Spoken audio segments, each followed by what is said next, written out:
this afternoon, I would like to introduce our moderator, Andrew Whitehead, and our panelists for what I am sure is going to be a rich and wide-ranging discussion on Christian nationalism, its lack of borders or the way it exceeds borders, its history, and its ongoing impact. And these panelists, and alongside our moderator, will examine and explain the many similarities and striking differences between Christian nationalism in the United States and in Brazil. So let's start off with our host, who is Dr. Andrew Whitehead, who is a professor of sociology and the executive director of the Association of the Religion Data Archives, or thearta.com, at the Center for the Study of Religion and American Culture at Indiana University, Indianapolis. He is also a research fellow for the Charles F. Kettering Foundation, as well as the author of many books and articles, and an exciting scholar. So everybody give a hand for Dr. Andrew Whitehead. Our first panelist is we're going to do it in alphabetical order. Joan Chavez is the assistant professor of history of religion in the Americas at Baylor University's Department of Religion. At Baylor, he also serves as a co-director of the Baptist Scholars International Roundtable, a member of the graduate faculty in religion, and an affiliate faculty member of the ethics initiative of the College of Arts and Sciences. Everybody give a round of applause. We have Dr. Miranda Cruz, who is a professor of historical theology at Indiana Wesleyan University. She teaches theology and church history with a focus on the practical application of Christian doctrine in life and ministry. She has written several articles on topics related to Christianity under communism and is a leading scholar on Christian nationalism. Everybody give a round of applause for Dr. Cruz. And finally, my brother, who has flown all the way here from Brazil to be a part of this conversation, Dr. Ronilson Pacheco. He is a Brazilian theologian who graduated from the Catholic Pontifical University of Rio de Janeiro and holds an MA in Religion and Society from Union Theological Seminary in New York City, where I also attended. Dr. Ronilson is the program director at ISAR, the Institute of Studies on Religion in Brazil, and was a professor of ethics in the philosophy department at Manhattan University. Everybody give a round of applause. All right, so I'm going to hand it over to Dr. Whitehead, and please join us for this very exciting conversation. All right, well, thank you. First off, I just always love the energy that Dr. Tucker Edmond brings before these. Yeah. So I'm going to try to keep that going, but that's probably too big a shoes to fill. But thank you all for coming, and for those joining us online, we're so glad that you're with us. To be able to sit and discuss and talk and think together is such a gift, and what university life is all about. And so just want to recognize that we're lucky to be here, and I'm glad to be here with you. So Ronilson, I'd like to start with you. So as we think about Christian nationalism, global religion, looking at Brazil and the United States specifically, I'm wondering if you could give us, some framework and foundation, the work that you do in Brazil and with the Institute to help us understand more about the Brazilian context of religion, particularly Christianity, and then even to Christian nationalism and religious nationalism as you see it there and it exists there. Thank you. Thank you, Andrew.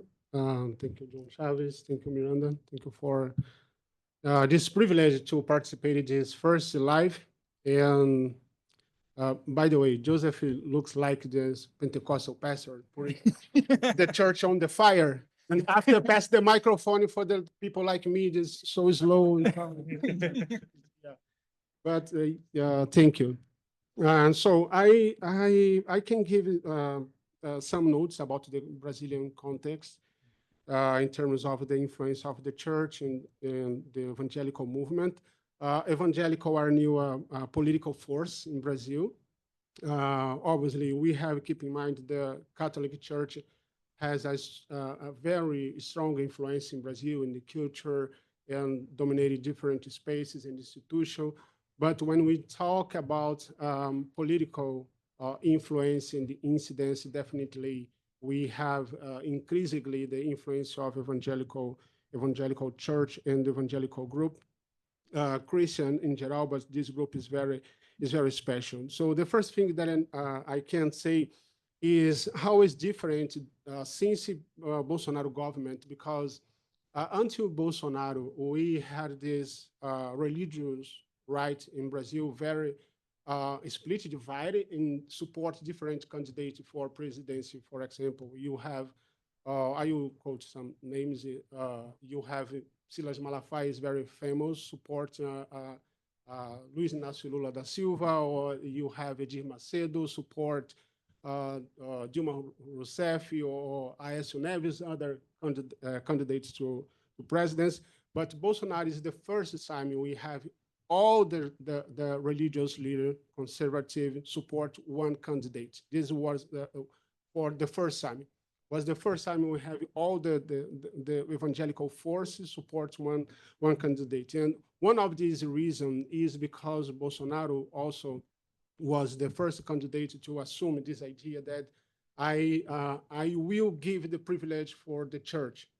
Bolsonaro said several times the state can be secular, but this government is Christian. So I am Christian, this government is Christian. And so all the church about the country, around the country have this idea. For the first time we have the president there is a strong commitment with the church and evangelical and biblical values, etc. That we have several consequences. One of these consequences is obviously the Christian supremacy and impact, for example, for several African religion tradition that suffered different persecution in Brazil, but with Bolsonaro, this number increase. So the first thing is commitment with how the church, or this idea of the Brazil is belong Lord God, or this idea of Bolsonaro, Brazil above everything, God above all. So the first thing is this commitment with Bolsonaro, how Bolsonaro can be this maybe join so different leaders, evangelical in Brazil, including this internal division that we have in evangelical church in Brazil. So we have several mainline church, or Presbyterian, Methodist, very prejudiced with the Pentecostal, because Pentecostal is very noisy, it's very different in revelation, no real church, real evangelical, and Bolsonaro joined together. It's a blessing. Bolsonaro put together Presbyterian leader, a Calvinist leader, and Pentecostal church and leadership in the same project. The second thing important is we needed to have this background that Brazil, with our dictatorship, during the dictatorship, evangelical leaders always support dictators and the government. But the principal idea was privilege. The principal idea was power. The principal idea is empire, to have more church, more influence, more money, more influence in the government, but not necessarily to have this influence in different policies or different decisions from government. So, and we have something like that with Bolsonaro. That's why Bolsonaro requires talk about Christian nationalism, because it's very diffused, very difficult. I imagine in the US also talk about Christian nationalism. It's very complex debate, but in Brazil is very difficult. But one characteristic that I can say is for the first time, the evangelical perspective, ultra-conservative evangelical perspective, or Christian ultra-conservative perspective, is a project of the government, okay? The religion influences strongly the foreign affairs, for example. The diplomacy in Brazil is absolutely religious. Religion is the first item, the first issue to our diplomacy take a consider in relationship with different countries.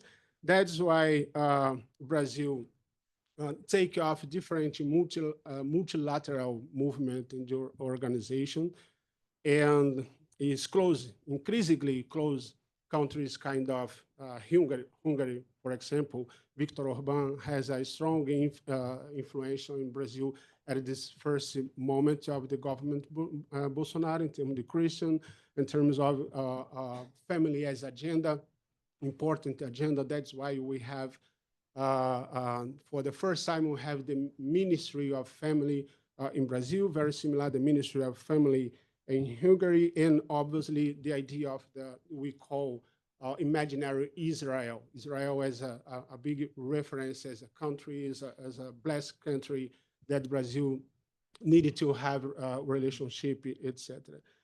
And finally, I promising, because I'm pastor, so I talk a lot, but finally, I would like to put it as some point.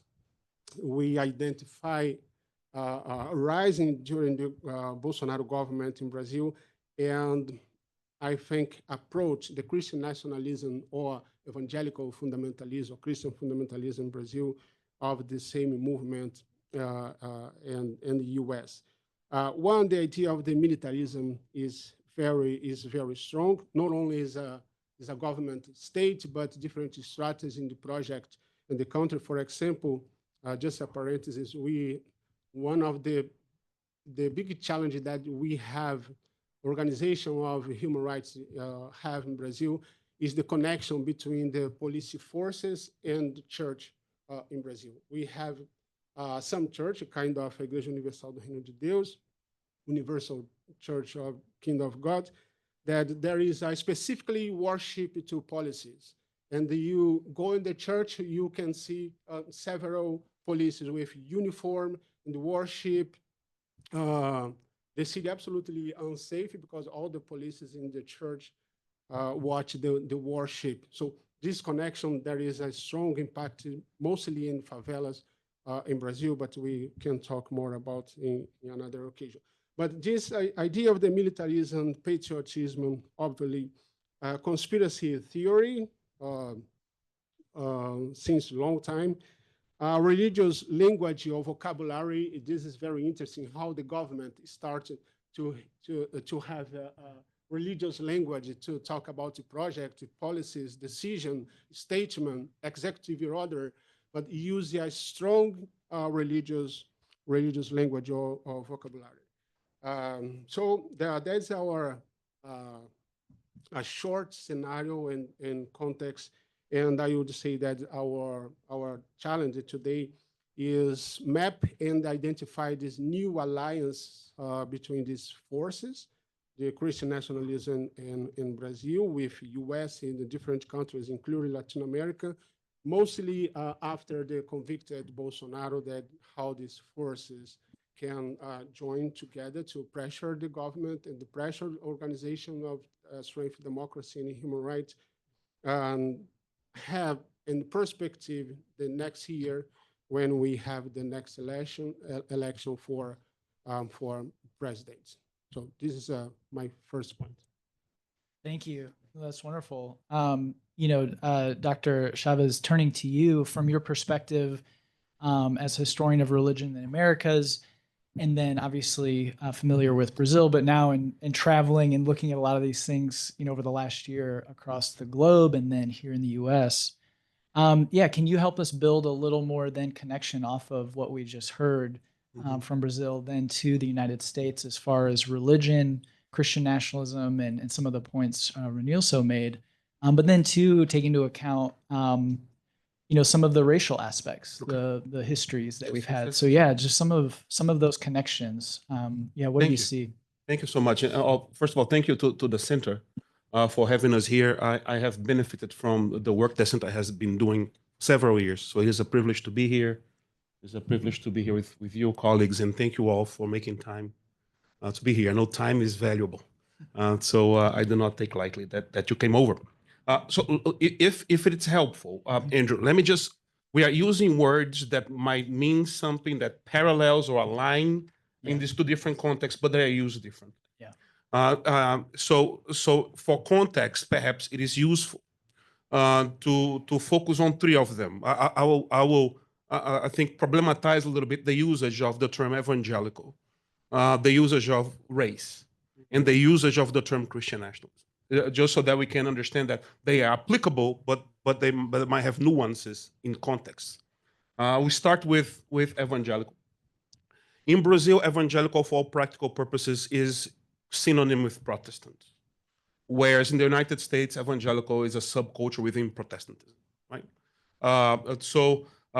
You might find folks who might be progressive Lutherans in Brazil, but they will self-understand as evangelical and check the evangelical box in the census, right? So the distinction that we don't have a main line and an evangelical wing or a black church wing, so that the complexes, they are different. That said, it is not, 70% of evangelicals voted for Bolsonaro, around 70%. So it is not too far afield to assume that there are strong relationships and strong shared imaginations between U.S. evangelicals and Brazil evangelicals. Right? So what I'm trying to say here again is that the term is synonym with Protestants. That comes with a set of issues. Yet, in terms of theopolitical allegiances, there are strong allegiances between Brazilian Protestants, generally speaking, and U.S. evangelicals. I'll say a little more about that. Yeah. About race, I think it is important to note that the U.S. Racialized system and taxonomy was able to stabilize whiteness in ways that Brazilian wasn't, because of the rule of hypodescendants, right? The one drop blood rule, whereas if you have one drop blood of whatever else, you enter a non-white category and your identity is hyphenized. Right? Whereas in Brazil, for practical purposes, race is phenotype. Your race is what you look. To the extent that when you get a census form, you will fill out either white, brown, black, yellow, or indigenous. Right? Meaning, families can reach whiteness. Right? Whiteness is not unreachable via your descendancy, because whiteness or race is phenotype to a large extent. It is achievable. I remember moving to the US and finding out that Mariah Carey was black. I'm like, what? And I understand colorism happens here too, right? Even within racial categories, there are tensions because of the way in which society reacts to certain looks. I get that. But there is larger plausibility in claiming whiteness there. So we talk about race, about who's black and who isn't black. There's an example right here, right? So I would say that my brother here, Ronilson, who I've learned a lot from, is undeniably black, to use the word of Eduardo Bonilla Silva, here or in Brazil. I am black because my father is black. So in my Texas driver's license, if a cop stops me, I'm black here. I cannot claim that in Brazil because of how I look. Right? So you see that matters when you talk about race, because there are people that might not look white to you in these exchanges, but they self-identify as such with a high level of plausibility. And then Christian nationalism, I'll be brief here. I'm sorry, I'm being like that boring scholar going over terms. The applicability of Christian nationalism is interesting in Brazil because, we have a major thinker of the term here in Andrew, Sam, and Phil Gorski and others who have done wonderful work. But part of the work that they do, and I think that is right in the American context, is that you connect Christian nationalism with nativism, with a particular way of talking about kind of a patriarchal whiteness in a Protestant key. Yeah? Well, Brazil has been and continues to be a Catholic majority country. So when Protestant streams of Christian nationalism, to use that term, think about what they want to establish, is not that there is no look towards the past, but a look towards the future. Right? So the past is something to be overcome. There's no nostalgia there, implicit or explicit. And there's nothing to point to in many ways, given the religious trajectory of the country. So when we use those terms, they're applicable in different ways. And again, I just wanted to clear that out. But in terms of the history, there are, as complex as it is, Protestantism begins to grow at the late 19th century in Brazil. via different streams, one of which is via a very powerful stream that starts with Confederate exiles who moved to Brazil because they want to rebuild the old South there, which is possible because Brazil was the country to abolish slavery the latest, so 1888. That is 25 years after the end of the Civil War. Was the last one. Cuba, 86, I want to say, then Brazil, 88. So when the Civil War ends in 1865, the Brazilian government wants to whiten the race. Now remember, the race, you can whiten in Brazil, you can become white in Brazil. The Brazilian government wants to do that. So there is a pull factor in trying to recruit white Americans to come, and white Southerners who are now having in a decimated South go to different places. Some go to Mexico. About 4,000 families end up going to Brazil. Some of them move, some of them don't. The Southern Baptists, Southern Presbyterians, Southern Methodists, denominations that had broken through in the 19th century because of the slavery issue that broke this country. Are there, and now some of them own enslaved people, although they're not fully happy when they arrive because they figured out that there is more fluidity, especially in cosmopolitan areas. But those are the significant initial hubs for major missionary streams that continue on, although they do diversify in Brazil. So you have they start schools, they start hospitals and other things, and catering specifically or very intentionally to middle classes. And there's also the Pentecostal streams that's connected to migration that comes from the United States, from Sweden, and from other places. Although you see local leadership being established soon, there is often this unspoken partnership between the missionaries and white males, especially because they often, especially the southern streams, want to send denominational leaders to go to seminary in the South. Now, what's the problem in the South? If you're going to send somebody in the first half or in the beginning of the 20th century to the South, is segregated. So you must send a particular form of human there. It's all segregated, it's gendered, and all of that. So those are what I want to say, and I'll move on from this.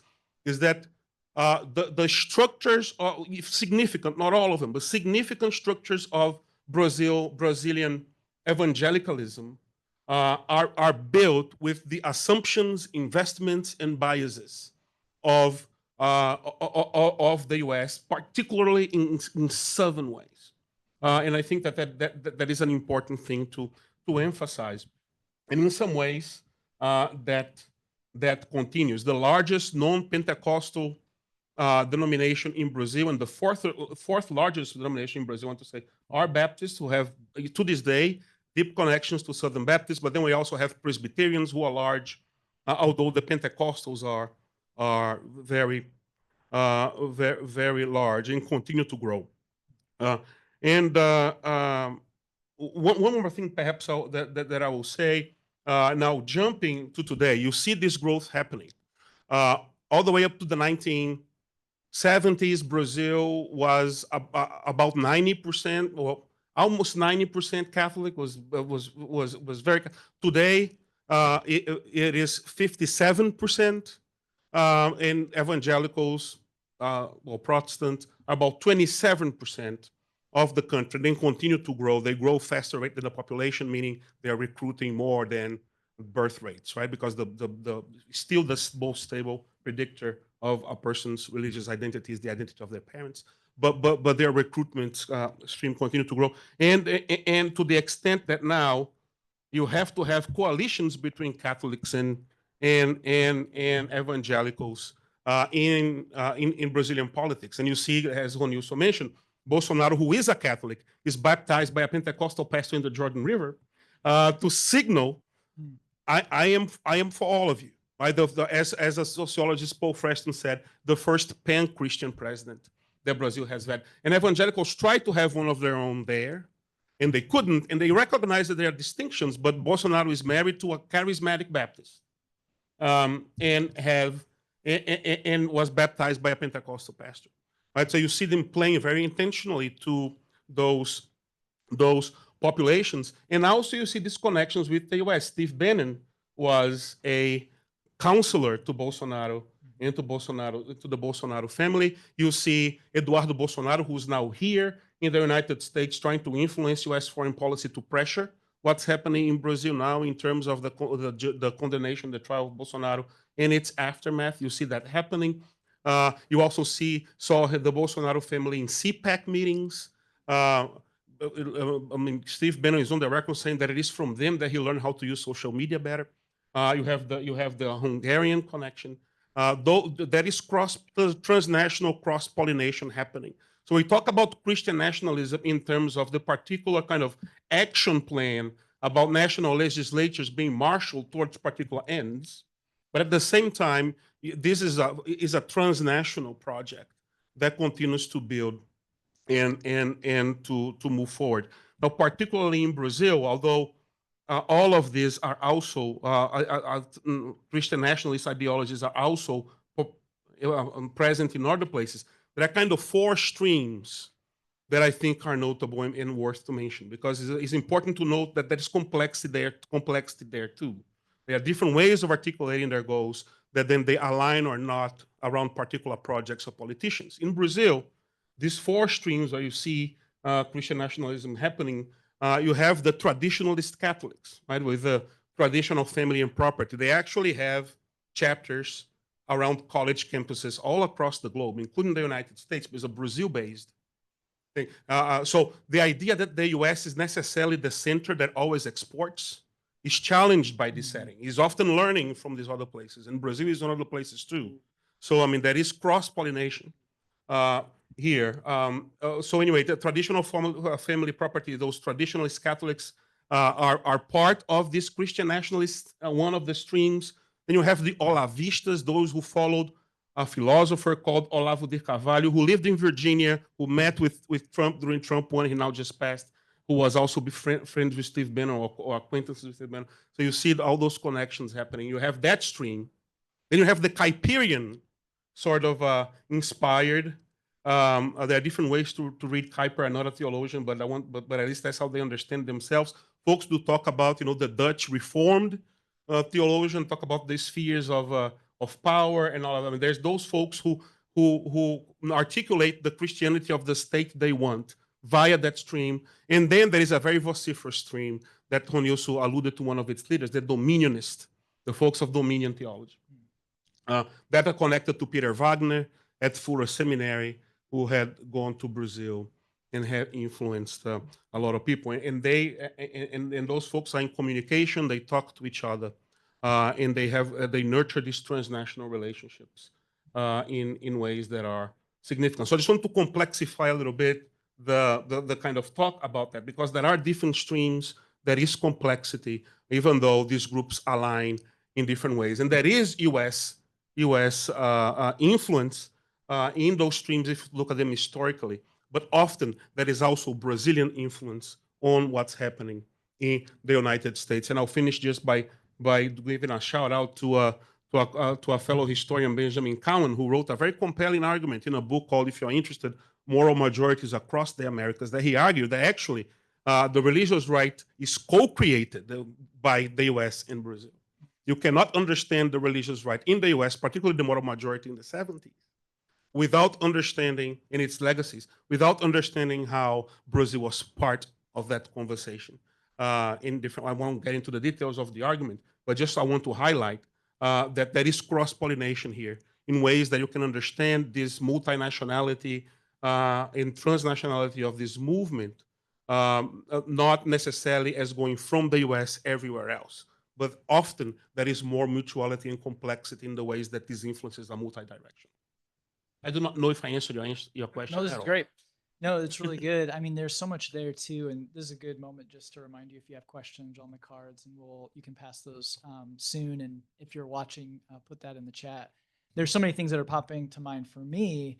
And one, thinking of the history both in Brazil and then obviously there's resonance here in the US when we're looking at the Christian religious groups that largely make up the religious right or did at some point, and when we're looking at Christian nationalism, thinking about how folks that used to see themselves as enemies now find common cause. And so if we go back 100 years, we're looking at Protestants would say that Catholics are definitely not Christian and definitely not true Americans, but in the 70s now, the moral majority finding common cause, it sounds like there's resonance there in Brazil too. And so the underlying kind of question to that, and Dr. Cruz, I want to turn to you, thinking of here in the US and Christian nationalism, a lot of folks might look at it and think, well, it's just maybe bigotry of some sort or racism, or it's just authoritarianism, or trying to think of what appeals. But as we hear about the Brazilian context, and then for your work thinking about the U.S., what are some of those theological arguments and things that are appealing and that kind of resonate with folks in various traditions, and too how that changes over time? What are some of those things that can kind of help us understand more of this U.S. context? Yeah. So as Dr. Chavez explains, there's these different streams, right? And they look different in Brazil, but you have American versions of basically those same types of streams, those same types of desire to fuse religion and the state. And I think often we think of Christian nationalism primarily in terms of the political motivation as a starting point. And sometimes that is the case. And that's one iteration of Christian nationalism that is using a version of Christian morality and Western European heritage and saying that's what we need to promote and protect. But you get into these other streams, especially one branch of the Kuyperian stream and then the Dominionist stream, that are both appealing because of genuine theological convictions. And the kind of will to political power arises out of a genuine belief that God wills for the world to be ordered in a particular way. And so for Kuyperians, is Abraham Kuyper, a Dutch statesman and theologian, he has this vision of what the state ought to look like. And for some folks, that goes in a fairly benign, could be conservative, could be progressive, kind of Presbyterian, Calvinist kind of direction. But for others, that develops into Christian restorationism and builds on R.J. Rushdoony. Doug Wilson has been in the news in the United States lately, so he would be part of that stream. But it's a genuine theological conviction that the obedient church ought to be building a society that is modeled on the society of the Old Testament. And that just because we live in a democratic republic or just because we have a particular constitution, that doesn't negate what God wills. And therefore, it's the responsibility of the faithful Christian to enact God's will in the world. And so that's coming from a genuine place, whether you agree with that theological conviction or not, that's the conviction. And then on the Dominionist side, you get some overlap in goals, but really coming out of very different theological traditions. The Dominionists are more the charismatic, think Che Ahn, think Bethel Church in Redding, California. Seven Mountains Dominionism is another term for this. And this is really arising from that charismatic network. This is where you get a lot of the international cross-pollination in these charismatic networks that would say that we live in an enchanted world. Sociologically, we think, okay, the world's been disenchanted, right? And the Dominionists would say, well, no, it hasn't. The world is still inhabited and driven by angelic and demonic forces. And whatever has not been claimed by God in the sense of being governed by a particular type of Christian, well, that's an area of society that is under the power of demonic forces. And so it's the job of Christians to recognize those demonic forces and to cast them out and to claim control of these different mountains of society in order to enact God's will in the world. Now, for the perspective of someone who isn't from that theological tradition, it mostly comes across as a kind of a raw will to power, a desire for authoritarianism, maybe. But from within, it's coming from a genuine desire to be obedient to a particular understanding of what God says the world is supposed to be like. And there's a strong millennial bent to that as well. And so you have folks who would say, well, if you just go along with it, then what you'll discover is that this is God's best for you. This is God's best for the country. And it may hurt at first, but you'll see that in the end, this is going to be the kingdom of God, and God's judgment is going to be enacted, and it's going to be better. I think at its best, it's a genuine belief that this is what's going to bring about human flourishing, that the world genuinely will be a better place if the demonic forces can be cast out, or if God's law can be enacted in the world. And I think alongside that, those genuine convictions are actually held by a relatively small minority. And what we see more of is a majority of people, of Christians, evangelical Christians in particular, who are drawn to the language of scripture being used in politics. That's familiar, it's comforting, and there is a lack of equipping for Christians to understand the variety of ways that their faith could influence their political thought. And so for many Christians in the United States, they think, well, my two options are separation of church and state, and my religion has to be completely private. And if I don't want that, then the other option is one of these versions of Christian nationalism. And it's not really clear how to bring together a more nuanced view or to live in the tension in between those options. Yeah, that's fascinating. Again, if you have questions, maybe we could start to pass those over, and then too in the chat if you leave those. So while that's happening, we turn to Q&A. In a couple minutes each, I kind of want to ask you, maybe we can start, Dr. Chavez, with you. In the coming years, 2, 3, 5 years, with this topic and all the ground that we've covered, which is a lot, what will you be keeping your eye on? What do you think is kind of some of those pivot points that we need to focus on and think about as we look at this cross-national context? Mm-hmm. What all is taking place, yeah. and then we'll move to Ranil So and down to Dr. Cruz. Yeah. Well, I don't know if this goes directly to what you're asking, but I was born under an American support dictatorship, and when I see politicians saying that they're going to, with a lot of military power, say they're going to go after the way that my country led, my country of origin, I'm also a U.S. citizen, but legislates, it brings memories for when the dictatorship was in place. Although, I mean, you see in The Economist, the cover of The Economist talking about Brazil teaching democracy to other countries because what happened in Brazil is being punished. I still understand that there is a threat, looking more globally, a potential threat to our democracy there, because again, I was born into a dictatorship that lasted 21 years, that happened in other places in Latin America, that had as its center U.S. foreign policy.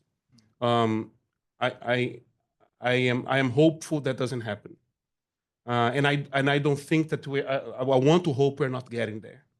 But when I hear certain languages or certain dispositions, memories of when that was the case come about, and I'm be watching to see if we continue, if what we had set as a potential trajectory to show how democracy can work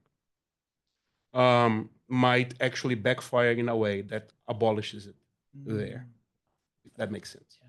Oh yeah, thank you. How about you? Yeah, for me it's very difficult to have a perspective about the next years, because everybody in Brazil now think only the next year. What will happen in Brazil in election year. And I think this perspective have directly a connection with the results of the election. I think if we have probably we have the big possibility to Lula win. And if Lula win, we have a scenario in terms of this movement and how this movement articulating national and transnationally. But if Lula don't win and this possibility exists, and we have the new ascension, rise of the far right or moderate right candidate in Brazil, we will have so different scenario in terms of how this group occupy the new way, the government in the different perspective. So what I keep in mind for the next years is much more how the democratic and human rights forces in the organization can look at with much more attention to the impact of religion in the organization of this group to create a new strategy to strengthen democracy and create engagement from the people. I think this is a big challenge for us. Yeah, thank you. Dr. Cruz, how about you? Yeah, one of the things I'm really paying close attention to is whether the church can find its footing again, or for the first time, maybe in the United States. For most of U.S. history, Christians have been the majority, and Christian churches, Christian schools, Christian leaders could make a lot of assumptions as a result of that. And I think that has weakened the kind of on the ground at the parish congregational level engagement with complexity. I think you've always had an intellectual tradition in Christianity that's dealing with political philosophy and things like this. But at the congregation level, people have kind of been able to coast and assume, we're the majority and we are the ones who are guiding what culture looks like. And as that increasingly changes, the floor is moving, and I think a lot of Christians are finding that there's not a firm foundation underneath. So I'm watching to see if the church can rebuild that foundation so people have something more sturdy than cultural majority to stand on. Interesting. All right, well, let's turn to some Q&A and maybe start there and see what we have. Yeah, we got a lot of great questions. We have some in the room. Feel free to pass them this way and we will ask them, but we've got some from Zoom as well. Our first one, we talked a lot about the different streams of Christian nationalism in Brazil, but for a lot of us who don't know about all of this and maybe want to start studying it, what would you say is the most influential stream, or one of the most influential, where people could really start digging into it and understanding this concept? In Brazil or? In Brazil, yeah. Well, you want to take tackle it, or want to try, and then I'll lift the ball. I'll use a soccer analogy. I'll lift the ball, you kick it. Well, it's interesting because if you look at the kind of a catalyzer for the masses, I think the independent, the charismatic Pentecostal dominion stream is very strong. But when you look at who is put in powerful positions in governments, meaning there are exceptions, but in general, who is appointed Supreme Court for the Supreme Court is a Presbyterian pastor, right? Who was appointed by Bolsonaro, who chairs the most important committees in the Senate, in Congress, in the legislature. Often folks in what Brazilians call historic denominations: Baptists, Presbyterians, Methodists.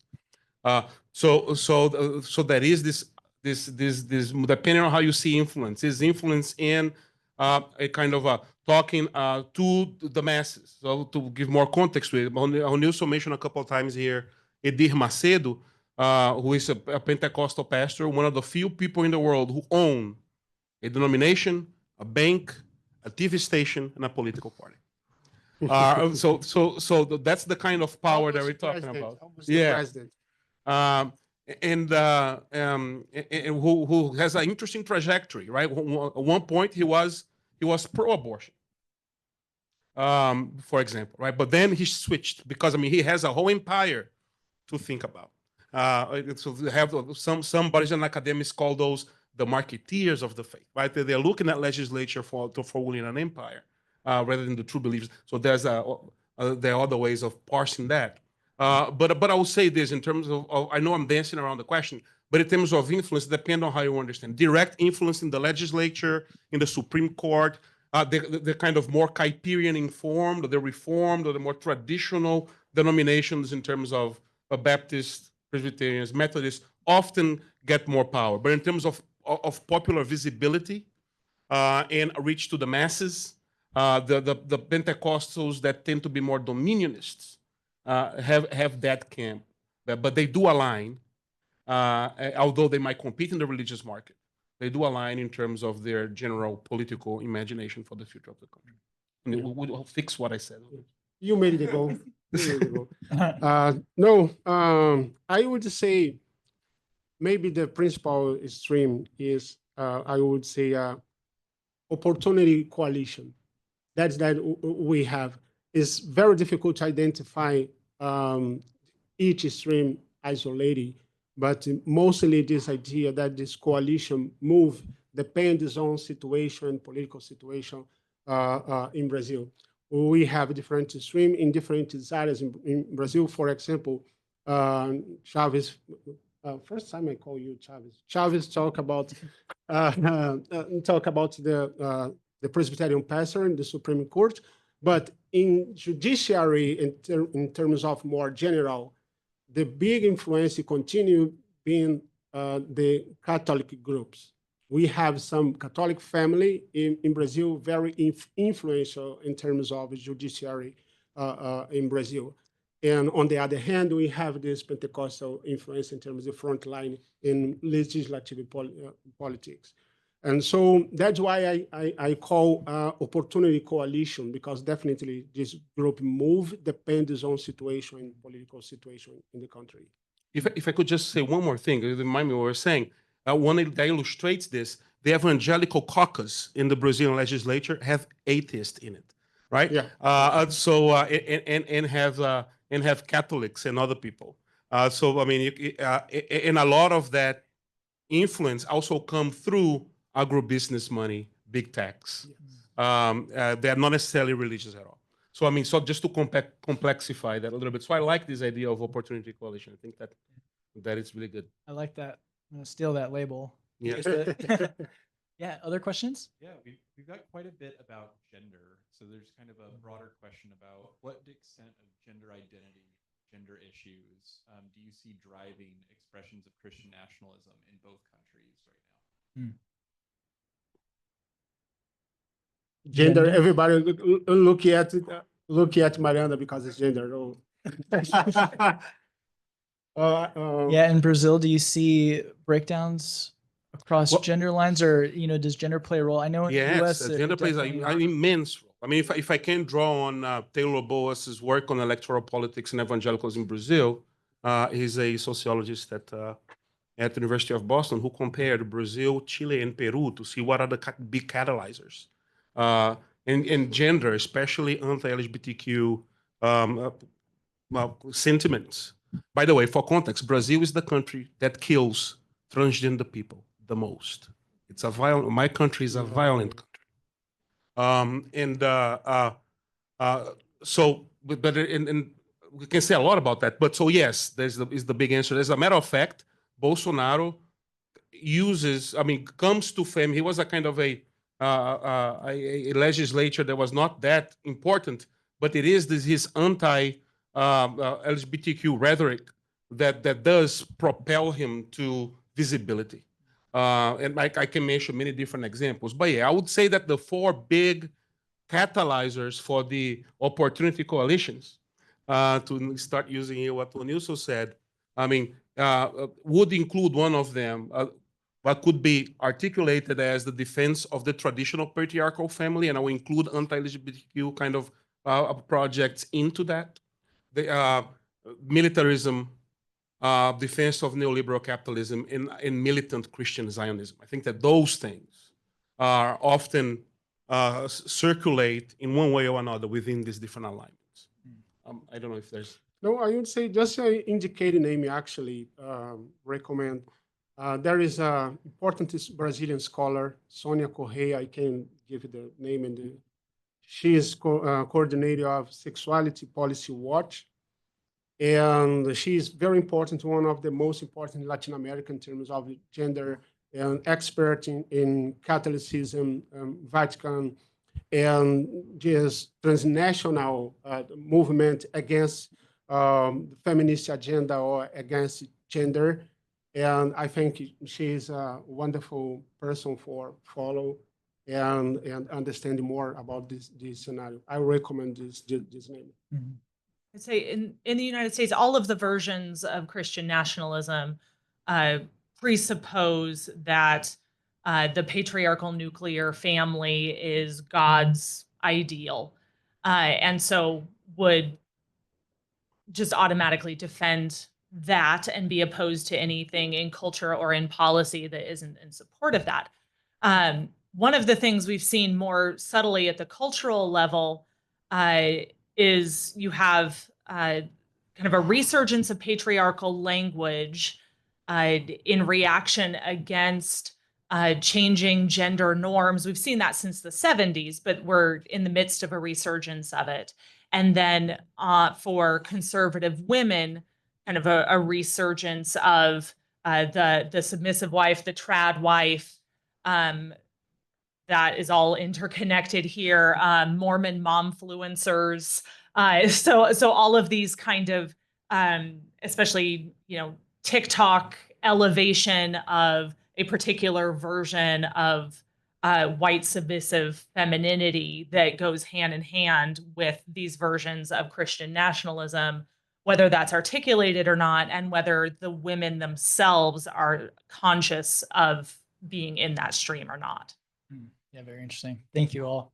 Yeah, another question? Yeah. Or is this maybe this is the last question? Yes. All right. We will be taking all these questions and putting them on our show notes and getting more resources. So make sure to check back once we get those live, and we'll send those out to everyone in Zoom and in person as well. But our last question is thinking about digital spaces and how all of this doesn't just happen face to face anymore. It happens online. What role might digital authoritarianism play in this entanglement? Again, here and abroad, and Brazil specifically, what does this look like in a digital world? Go ahead. Yeah. Well, I think that to talk about that, we have to talk about something else first. And again, I'm sorry, I'll be quick. Is your idea, or our idea, I suppose, American idea of freedom of expression versus the Brazilian idea of freedom of expression? In